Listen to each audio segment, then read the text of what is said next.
რატომ ვართ მარტო სამყაროში? სტატისტიკურად ჩვენი გალაქტიკა სიცოცხლით უნდა დუღდეს.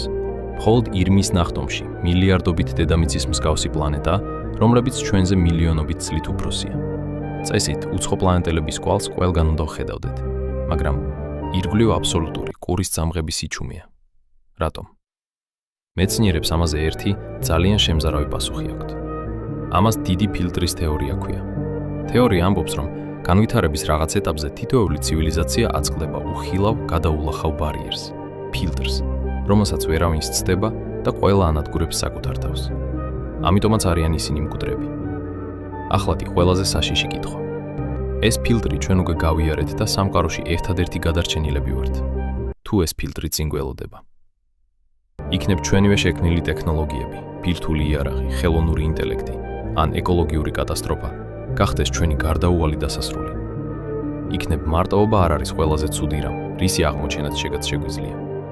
იქნებ კოსმიური სიჩუმე, გადარჩენის ერთადერთი გზა. თქვენი აზრით, დიდი ფილტრი უკან მოვიდოვით, თუ ის ჯერ კიდევ წინ გველოდება. ვიაზროვნოთ ერთად.